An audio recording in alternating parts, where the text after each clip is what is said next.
루시 이르되 내게 어머니를 떠나며 어머니를 따르지 말고 여기 있으다. 돌아가라.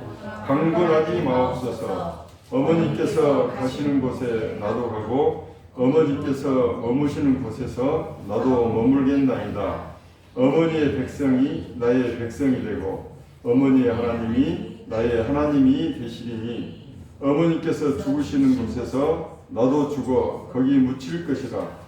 만일 내가 죽는 일 외에 어머니를 떠나면 하나님께서 내게 벌을 내리시고 더 내리시기를 원하나이다 하는지라. 아멘. 아멘. 네, 그리고 마태복음 11장 12절 한번 띄워주십시오.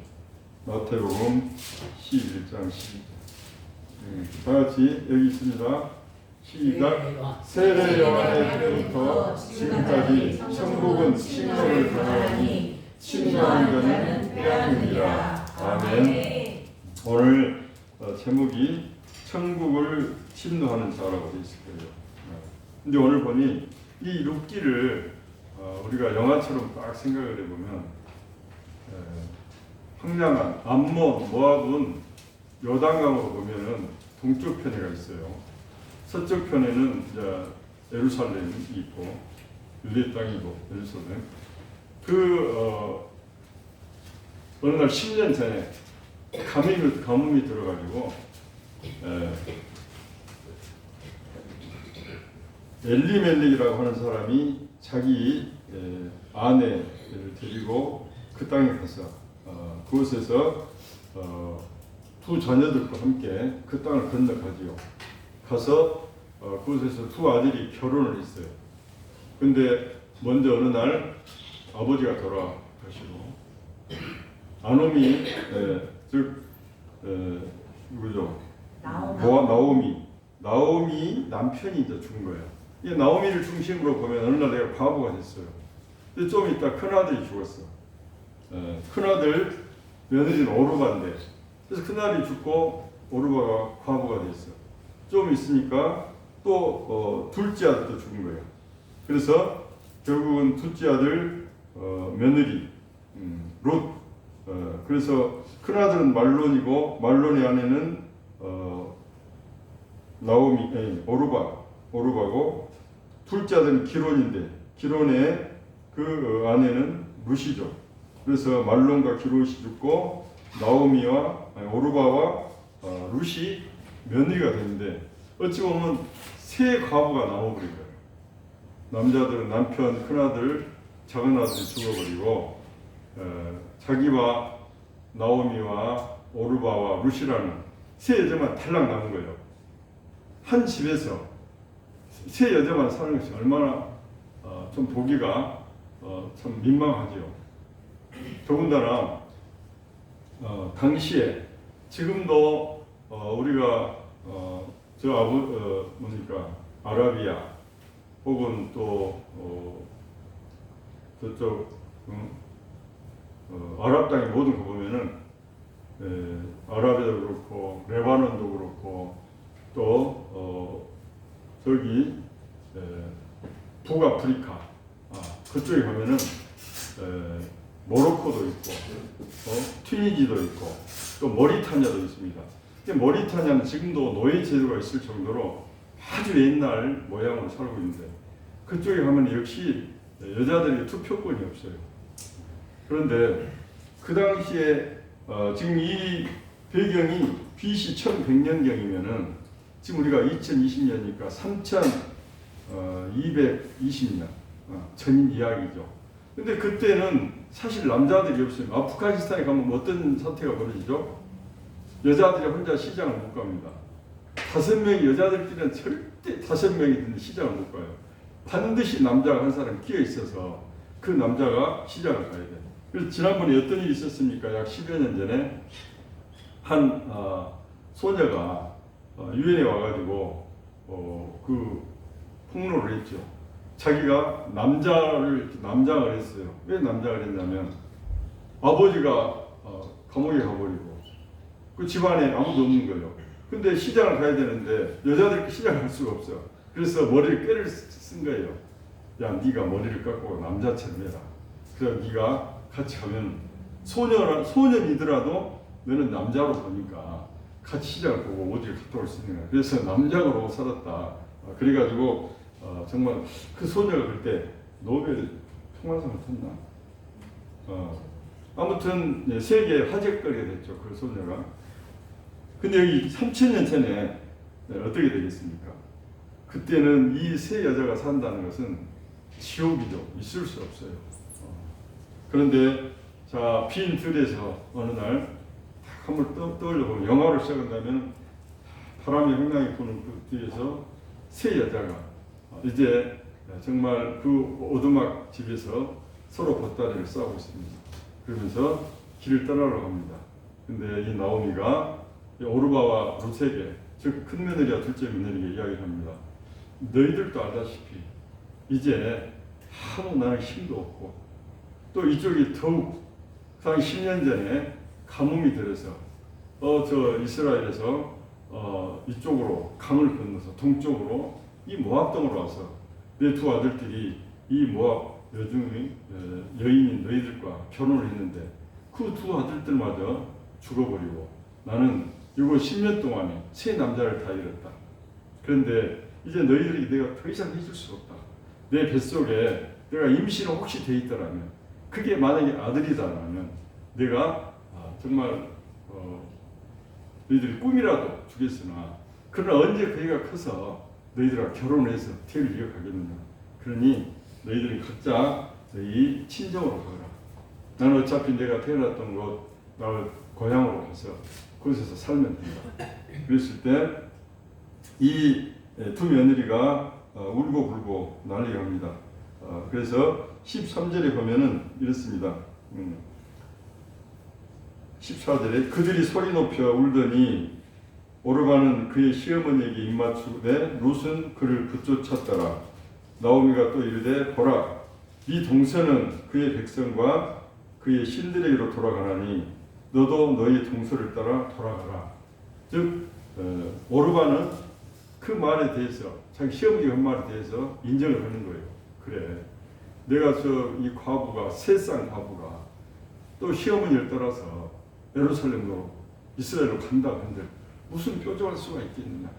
우리 여자들끼리 사는 것은 그야말로 사람 대접받지도 못하는데 어디서 무엇을 하겠느냐. 차라리 친정으로 가서 내가 정말 그 친정집에 가면 친정집에서도 일을 해줄 것이다 라고 생각하고 떠났는데 룻은 가지를 않습니다. 그래서 오늘 본문이 16절 17절인데 룻은 여기서 완전히 정말 상상을 초월할 수 없는 그런 고백을 합니다. 보십시오. 룻이 이르되 나에게 있어서 어머니를 따르지 말라고 돌아가라고 강건하지 마시오. 어머니께서 가시는 곳에 나도 가고 어머니께서 머무시는 곳에서 나도 머물겠나이다. 그러면서 또 뭐라겠습니까? 어머니의 백성이 나의 백성이 되고 어머니 하나님이 나의 하나님이 되시리니 그랬습니다. 그러니까 내가 당신을 따라가면 내가 당신의 백성으로 편입이 될 것이고 또 아무 상관이 없이 나는 그 어머니가 속하는 모든 곳에서 나도 같이 속해서 살겠습니다.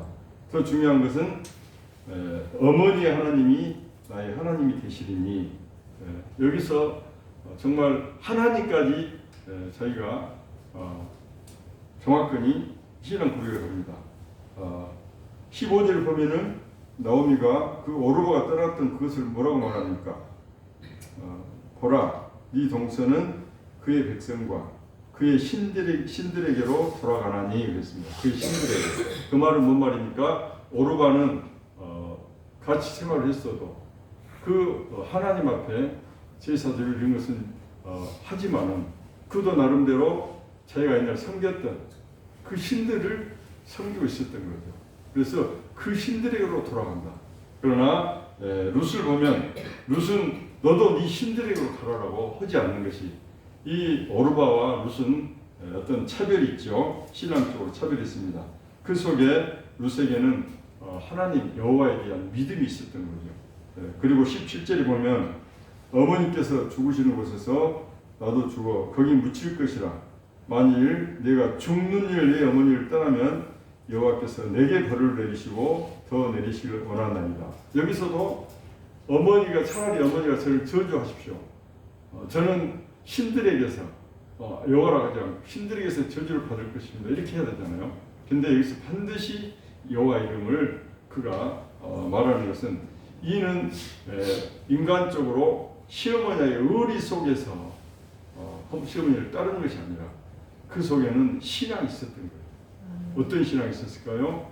여호와 신에 대한 그 짧지만은 그 결혼 생활을 통해서 이 시어머니에 대해서 시어머니가 믿었던 그 여호와에 대한 그 믿음이 신앙이 자기에게 속에 자리하고 있었던 거예요.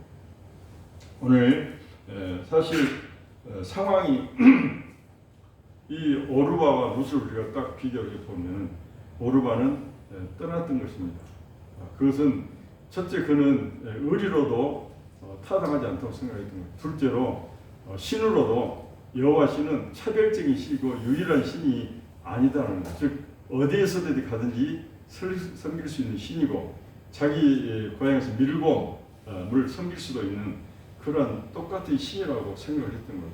그러나 이 룻은 절대로 여기에는 반드시 차별적인 신, 유일하신 신, 참신, 여호와신이 있다.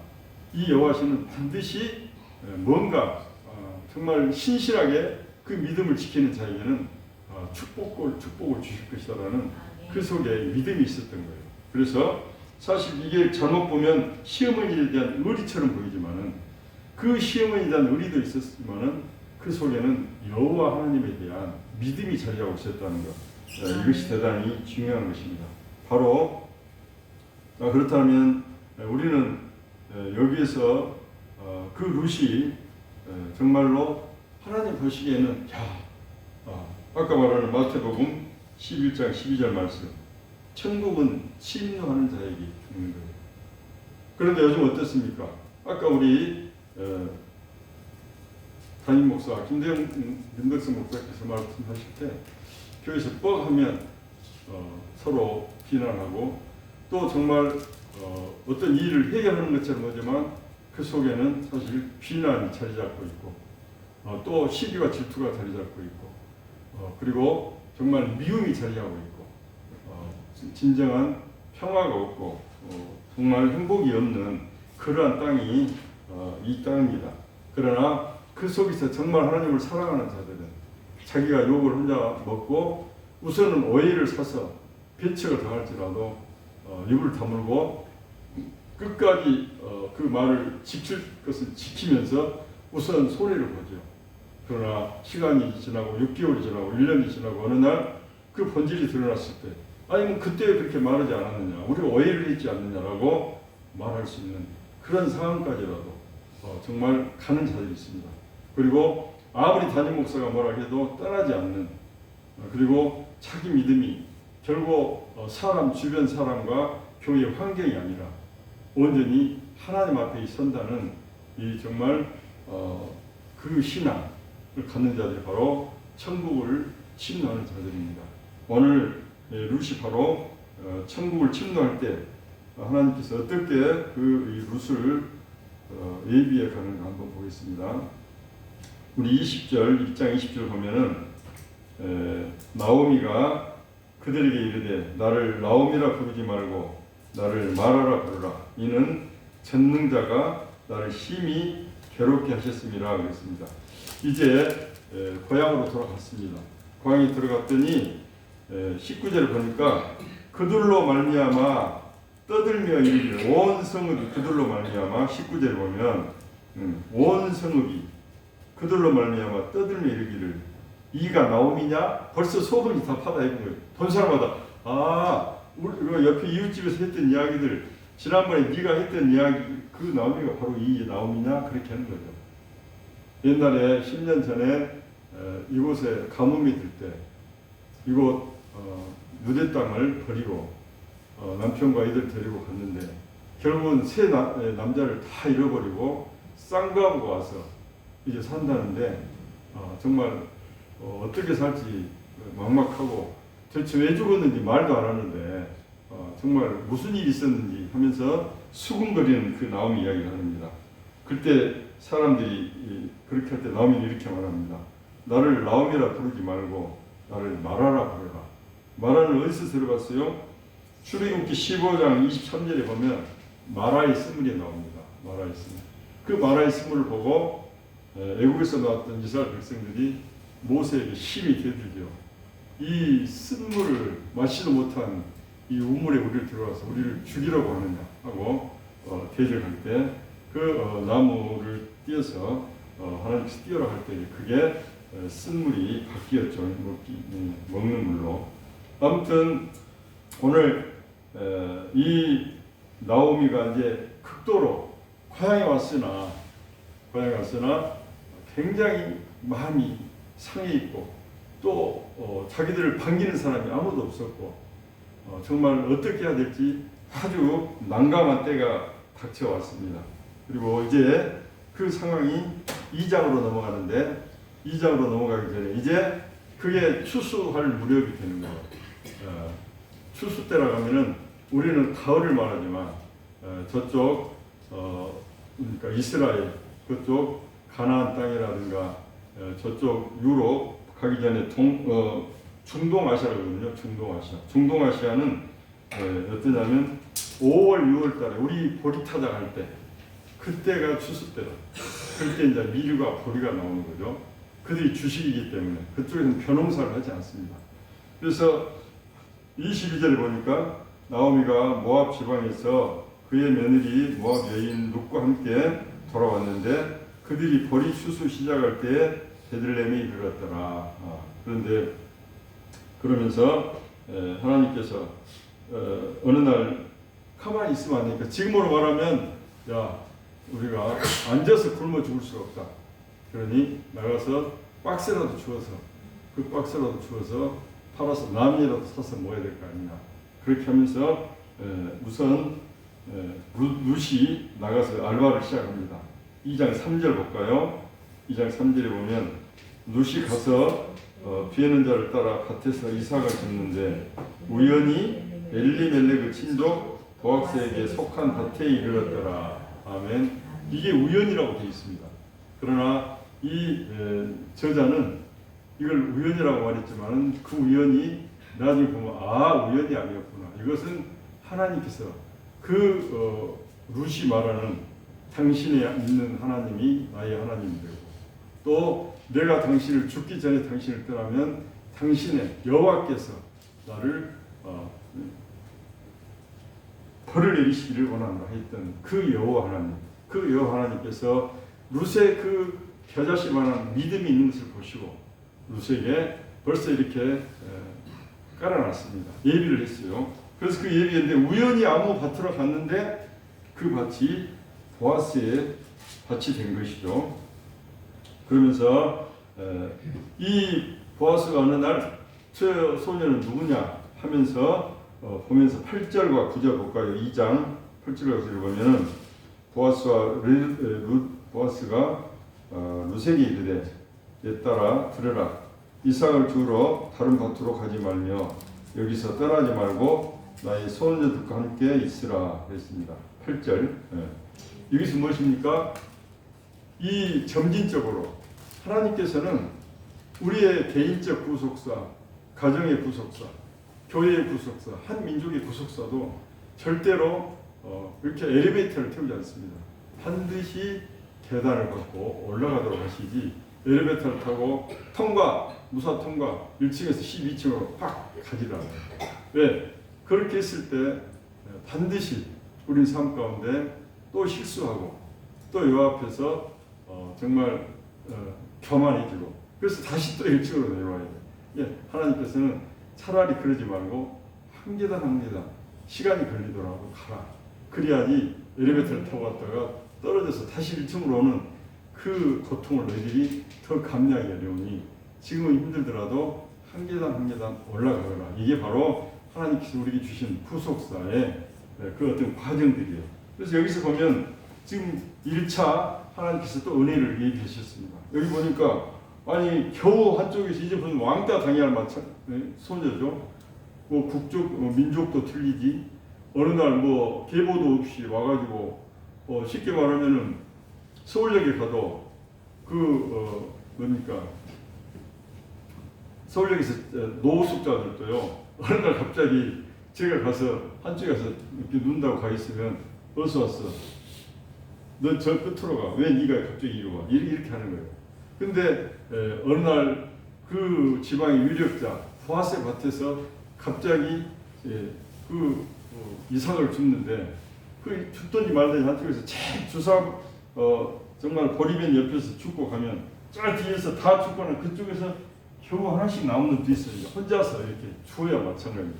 근데 오늘 보니까 보아스가 여기서 또 1차적으로 너무나 길으면 이 고통의 시간이 너무나 길면 안 되니까 1차적으로 은혜를 줍니다. 8절 볼까요? 보아스가 루세에게 이르되 내 딸아 들으라. 이삭을 주우러 다른 밭으로 가지 말며 여기서 떠나지 말고 나의 소년들과 함께 있으라 그랬습니다.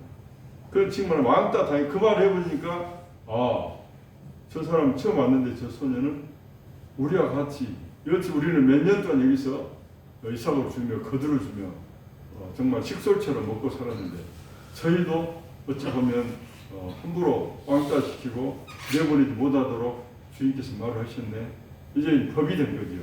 그래서 이삭을 주는 이론이 되는 거예요. 1차적으로. 그러면서 보아스가 말합니다.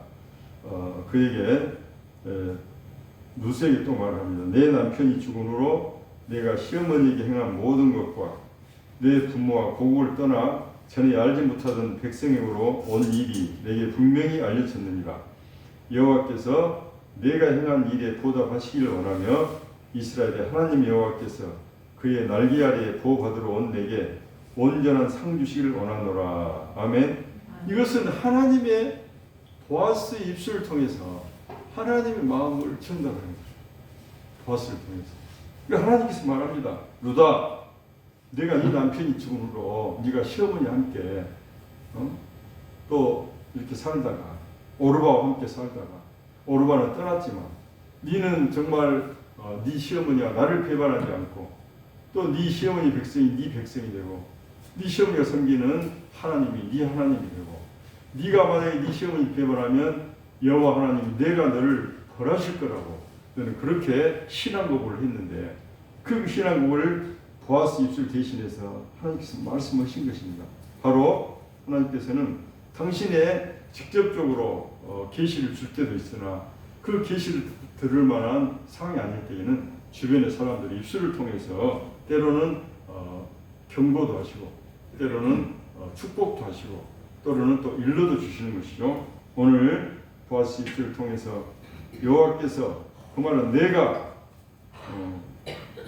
네가 행한 일에 보답하기를 원하며 이스라엘 하나님 나 여호와가 나의 날개 아래에서 보호를 해줄 것이며 너에게 온전한 상을 줄 때가 있을 것이다 라고 이걸 말을 바꾸면 이것은 하나님이 바로 보아스 입술을 통해서 루세에게 하는 이야기인 것이죠. 그리고 나서 바로 2장 15절 16절에 보면은 2차 은혜를 또 주십니다. 여기서 이렇게 해버리고 방치해버리면 계속 이삭 줍는 데서 끝나버리죠. 인생이.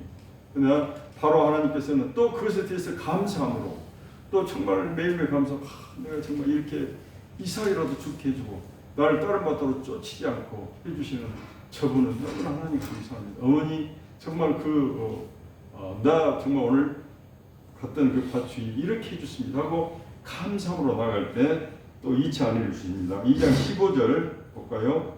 루시 이삭을 주우러 일어날 때에 보아스가 자기 소년들에게 명령하여 이르되 그에게 곡식 단 사이에서 죽게 하고 책망하지 말며 또 그를 위하여 곡식 다발에서 조금씩 뽑아 버려서 그에게 죽게 하고 꾸짖지 말라. 이제는 이삭만 죽는 게 아니라 의도적으로 이렇게 곡식탄을 흐트러뜨리면서 많이 죽도록 그렇게 좀 하라고 합니다. 그러면서 17절에 보니까 밭에서 저녁까지 죽고 그 죽은 것을 뜨니 보리가 한 네 밭쯤 되는지라 이렇게 하면서 벌써 우리로 말하면 한 말쯤 되는 거예요. 한 말쯤. 그래서 그걸 가지고 어머니가 갔습니다. 어머니가 이야기했더니 그 보아스는 우리 집안의 친족이다라고 이야기를 합니다. 그러면서 이 계획을 이제 세웁니다. 또 이제는 하나님께서 시어머니 나오미 입술을 통해서 또 룻에게 또 축복을 이미 하십니다. 보면 룻의 시어머니 나오미가 그에게 이르되 내 딸아 아니죠. 23절 2장 23절 볼까요? 이에 룻이 보아스 소녀에게 가까이 있어서 여기가 뭐죠? 보아스가 나의 친정이라고 말한 것이 20절에 나오네요. 뭐라고 하면 20절 나오미가 자기 며느리에게 이르되 그가 여호와로부터 복받기를 원하노라. 그가 살아있는 자와 죽은 자에게 은혜 베풀 그치지 아니하도다 하고 나오미가 또 그에게 이르되 그 사람은 우리와 가까우니 우리 기업을 물을 자 중에 하나이니라 하니라 했습니다. 기업을 물을 그러면 기업을 물을 자라면 굉장히 가까운 집안이다 이 말이죠. 한 족보에가 다 보면 이렇게 실려 있다 이 말이에요. 그러니까 이것은 아까 말한 우연이라고 그랬잖아요. 이 입장에 보면 우연히 그 밭에 갔는데 2장 3절에 보면 우연히 엘리멜렉 그 친족 보아스에게 속한 밭에 이르렀더라. 근데 우연히라 하나님께서 그 밭으로 얘기하셔서 룻을 이끄신 거고, 그리고 그곳에서 보아스에게서 1차, 2차 도움을 받고, 그리고 이제 어머니 시어머니 입술을 통해서 그는 우리 기업을 물을 자니라고 이렇게 확답을 받습니다. 그리고 나서 우리 나오미가 그 며느리가 그랬습니다. 너는 목욕하고 기름을 바르고 3장 3절 너는 목욕하고 기름을 바르고 의복을 입고 타작마당에 내려가서 그 사람이 먹고 마시기를 다 하기까지는 그에게 보이지 말고 그가 누울 때 너는 그가 눕는 곳을 알았다가 들어가서 그의 발치에 이불을 들고 거기 누우라. 그가 내 할 일을 내게 알리리라 했습니다. 이것은 그래서 7절에 보면 보아스가 먹고 마시고 마음이 즐거워 가서 곡식단 더미 끝에 눕는지라 룻이 가만히 가서 그의 발치 이불을 들고 거기 누웠더라. 이것은 청혼의 행위예요. 청혼의 행위. 그 발치 밑에 보면 저는 당신의 종입니다. 이제 당신의 나의 생사 여탈권이 당신에게 있으니 당신이 저를 알아서 하십시오.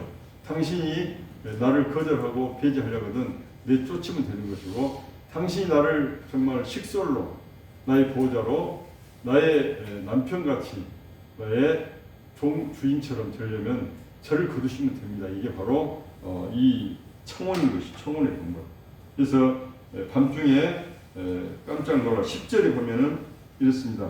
그가 이르되 내 딸아 여호와께서 내게 복 주시기를 원하노라. 내가 가난하건 부하건 젊은 자를 따르지 아니하였으니 내가 베푸니 내가 처음보다 나중에 더하도다. 이것은 무엇입니까? 바로 너 평소의 행실을 한다. 그 다음에 네가 저 나라에 모압 땅에 있었을 때부터 너가 너의 시어머니를 섬기고, 그리고 이 땅에 와서도 너의 시어머니를 보양하기 위해서 너가 이렇게 이삭을 주고 다니면서 알바를 하면서 너의 어머니를 보양하고, 그리고 네가 나이가 젊든지 덜 늙었든지를 떠나서 너가 행실이 정말 깨끗하여서, 즉 부하건 가난하건 젊은 자를 따르지 아니하였다. 그 말은 행실이 오직 알바에는 아무것도 하지 아니하였도다. 이 말은 무슨 말입니까? 다른 남자들이 그 룻을 보면 저 모함 여인이다 하는데 좀 특이하게 생겼지 않느냐? 좀 매력 있지 않느냐? 하고 이렇게 희롱도 하고 건드렸다 그 말이죠. 그러나 룻은 이 알바하는 거 외에는 바로 집으로 가서 시어머니를 봉양을 하고 또 그 뒷날 가서 알바를 하고, 이런 이삭 죽기만 하는 그 모습들이 사람들에게 입술을 통해서 다 이렇게 왔다는, 즉 하나님께서는 우리의 삶 가운데 우리가 무엇을 하든지 다 지켜보시고, 정말 너가 거룩한 신부의 삶을 살고 있구나, 너가 왕의 정말 그 군사의 모습으로 살고 있구나, 다 헤아려 보신다는 것이죠. 그래서 또 한 번 이 보아스 입술을 통해서 하나님께서 너는 거룩한 신부의 모습으로 살고 있었으니 너에게 베푼 은혜가 지금보다 더하리라. 즉 앞으로 너에게 엄청난 축복이 예비되어 있노라. 그 말과 같은 것이죠. 그러면서 이제 마지막 3차 은혜를 줍니다. 마지막 정말 보아스가 그 기업을 물러서 거기에서 베레스가 나오는 즉 다윗의 할아버지를 낳는 그런 어떤 축복이 있기 전에 마지막 3차 은혜가 있습니다. 그게 바로 3장 15절입니다. 자, 보아스가 이르되 내 겉옷을 가져다가 그것을 펴서 잡으라 하며 그것을 펴서 잡으니 보리를 6번 대어 룻에게 쥐어주고 성읍으로 들어가니라. 이제는 종처럼 이삭을 주었던 삶에서 이제는 추수했던 그 알곡을 함께 나누는 그러한 상황으로 이제 이 업그레이드 돼갑니다. 처음에는 이삭만 줬다가 나중에 이삭을 흐트러뜨려서 거의 추수자의 낫만 짚지 않았지만 추수자처럼 거의 막 이 줄기가 모가지만 있는 그 어떤 보리나 밀이 아니라 막 줄기까지 다 있는 그것을 막 따서 할 정도로 굉장히 상황이 더 좋아지다가 이제는 탈곡에는 추수에는 그 알곡을 같이 나누는 그러한 관계로 또 세 번째 하나님께서 은혜를 주십니다. 아까도 말했지만 우리의 삶들은 정말 우리 하나님의 백성으로 살면서 우리의 구속사들을 천천히 메워보요. 아까 우리 인더스 목사님 삶에 그 어떤 회고할 때 정말 그때는 모르고 몰랐지만 돌이켜볼 텐데 하나님이 매 순간순간 개입하셨다. 하나님의 은혜 가지고서는 나의 삶을 이렇게 살 수가 없었다. 라고 우리가 신앙 고백하는 것들이 바로 이 오늘 룻이 알곡을 나누는 관계로 지금 만약에 여기서 하나님께서 여기서 우리가 그것으로 마음이 풍족해져서 또 교만해지면은 정말 하나님께서 마지막 보아스를 통해서 기업을 무르고 자기가 보아스의 아내가 되는 그런 선택도 안 갈 수도 있겠죠. 그러나 여전히 룻은 그 이후로도 꾸준하게 정말 신실한 거룩한 신부의 삶을 또한 거룩한 군사의 삶을 꾸준히 이어가고 유지했다는 것이죠. 그래서 나중에 결국은 보아스의 부인이 되는 것이죠. 그러면서 이제 룻과 보아스가 4장에서는 결혼을 하게 됩니다. 결혼을 할 때는 상대편이 하나가 되어 있었습니다. 반드시 마지막 하나님의 백성으로 천국 시민권을 얻기 전까지는 사단들이 끊임없이 우리 사이에서 또 반대를 합니다. 그 반대자를 어떻게 지혜롭게 우리가 또는 믿음으로 또 어떤 우리가 정말로 영적 전쟁으로 그들을 해체하고 또 물리치고 바로 하나님과 우리가 사이에 아무것도 없는 직접적인 관계로 이어져 가야 되는데 그 사이에가 또 한 사람이 있습니다. 여기서 보아스가 그 사이에 한 사람이 있는데 그것은 보아스보다 이 나오미하고 좀 더 가까운 만약에 5촌 관계라 그러면 이 사람은 4촌 관계일 것이고 7촌 관계라 그러면 보아스가 8촌이라면 이 사람은 7촌이고 이렇게 한 단계가 빠르다 그 말이죠. 근데 그 사람이 만약에 내가 저 룻을 나의 아내로 선택해버리면 보아스와 룻의 관계는 끊어질 것이고 그러면 그 속에서 예수 그리스도의 계보, 유다의 계보가 이어져서 정말 이세의 아버지가 태어나지 할아버지죠. 이제 증조 할아버지가 되겠네. 오벳 전에 지금 누구죠? 베레스죠. 지금 베레스. 오벳 그 다음에 이세 그 다음에 다윗 그러잖아요. 근데 여기서 누구를 낳았습니까? 마태복음 우리가 1장 5절 한번 봐보세요. 1장 5절은 살몬은 아합에게서 보아스를 낳고 보아스는 룻에게서 오벳을 낳고 오벳은 이세를 낳고 이세는 다윗을 낳았으니 그러니 이세의 할아버지죠. 아니 다윗의 할아버지 이세 오벳. 다윗의 할아버지를 지금 보아스가 루셀에서 나서 예수 그리스도의 계보를 지금 이어가는 것입니다. 오늘 7절에 보면은 4장 7절 보면 이렇게 나옵니다. 옛적에 이스라엘 중에는 모든 것을 모르거나 교환하는 일을 확정하기 위하여 사람이 그의 신을 벗어 그의 이웃에게 주더니 이것이 이스라엘 중에 증명하는 전례가 되니라. 이에 그 보아스에 앞서서 먼저 기업을 물을 수 있는 권리가 있는 자가 보아스에게 이르되 내가 너를 위하여 사라 하고 그의 신을 벗어 갔습니다. 그래서 보아스 앞에 보아스보다 1초 더 빠른 다른 한 사람이 있었는데 여기는 이름도 쓰지 않았네요. 그 사람이 하나님께서 감동을 주셔서 나는 내가 저 루셀이 결혼을 하면 내가 실질적으로 손해를 볼 것 같다. 그런 생각이 들어서 그는 신을 벗어버리고 나는 내가 기업물을 나의 권리를 포기하겠노라고 이 고혈제도에 그것을 지금 실행하고 있는 거예요. 그랬을 때 보아스가 바로 11절 12절에 보면은 성문에 있는 모든 백성과 장로들이 이르되 우리가 증인이 되나니 여호와께서 내 집에 들어가는 여인으로 이스라엘의 집을 세운 라헬과 레아 두 사람과 같게 하시고 내가 에브라스에서 유력하고 베들레헴에서 유명하게 하시기를 원하며 여호와께서 이 젊은 여자로 말미암아 내게 상속자를 주사 내 집이 다마르 유다에서 낳은 베레스 집과 같게 하시기를 원하노라. 아멘. 이제 정말 게임이 딱 구속사가 완성이 딱 되었습니다.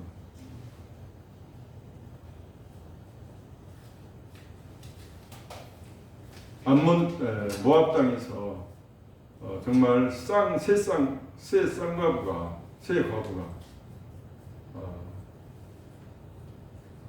오르바는 떠나갔고 이제는 두 쌍과부가 유대 땅으로 와서 그리고 성공을 지금합니다.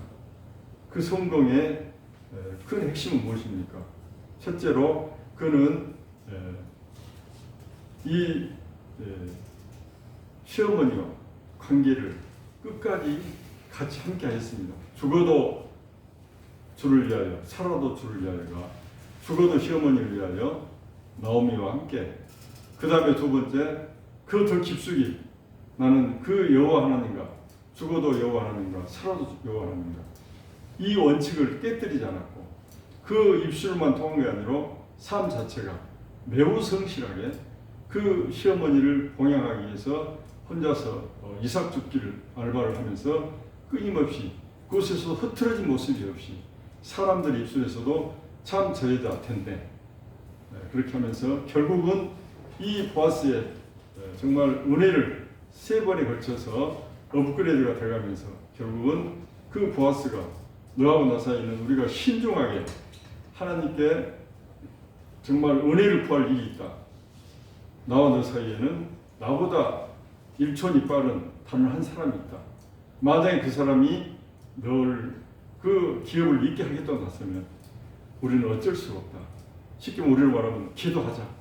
그렇게 하면서 그 둘은 정말 그 새벽에 아무도 없었지만 일찍 들어가라 집으로. 그러면서 그 순결을 유지시켜주면서 그리고 어찌 보면은 그의 하나님 그 둘만이 있는 것이 아니라 그들 지켜보고 있는 여호와 하나님의 정말 눈길을 생각하며 그들은 정말 하나님께 기도하며 나아갔겠죠. 여기는 써져 있지 않지만은 그래서 그들이 결국은 그 중간에 기업 물을 자가 나는 포기하겠다라고 권리 포기하는 신발을 벗고 그리고 끝나자 많은 10명의 장로들을 불러놓고 거기에서 저 사람이 기업 물을 것을 포기를 했으니 나는 이 눕과 더불어서 정말 이 기업을 이어가겠다. 너 아내로 이제는 선포한다. 이렇게 하면서 결국은 정말 과부 사람들로부터 정말 손가락질 받고 업신여김을 당하는 그 쌍과부가 이제는 정말 그 부유한 베레스 집의 아내가 되었고 그리고 또 그 기업을 잇는데 자기 또 엘리멜렉 그 후손을 이어서 또 그 아들 둘째 아들 길론이니까 기론의 둘을 이어서 그 뒤를 이어가지고 결국 그 계보가 또 오벳을 낳고, 그리고 오벳은 이새를 낳고, 이새는 다윗을 낳고, 다윗은 결국은 예수 그리스도 계보이기 때문에 결국 그 계보에서 예수 그리스도가 태어나는 엄청난 축복의 순간이 지금 펼쳐진 것입니다. 이 룻기는 단순한 한 여자의 그 삶을 그린 것이 아니라 이 여자는 우리 각자의 개인인 것입니다. 이 룻의 구속사가 나의 구속사인 것입니다. 비록 나가 남자일지라도, 비록 3000년 전의 삶이 아니고 2025년 사는 현대인일지라도 우리는 그 룻의 삶처럼 정말 하나님 보시기에 아름답고 신실한 거룩한 신부의 삶이요, 정말 거룩한 왕의 군사의 삶을 살아갈 때에 하나님께서 우리에게 한 사람 한 사람 세우셔서 복의 복을 더하여 당신의 귀한 시민권을 주며 당신 귀한 자녀로 호적에 오르실 줄로 믿습니다. 오늘 이 룻기를 통해 우리가 다시 한번 우리를 되새겨 보며 정말 풍성한 열매 맺는 무화과 나무가 되어서 주님 오시기를 준비하는 귀한 백성의 삶을 사시기를 예수 그리스도의 이름으로 축원합니다. 기도하시겠습니다. 아버지 하나님 감사합니다. 오늘 룻의 삶을 통하여 우리도 정말로 성경에 나온 한 여자 과부 룻이 아니라 내가 룻이 되어서 산다면 이 현대를 어떻게 살 것인지 적용하며 매 순간순간 정말 힘들고 짜증나고 때로는 분노하고 때로는 슬픈 세상이지만 정말 왕의 거룩한 신부로 예수 그리스도의 거룩한 군사로 승리하는 삶을 살 수 있도록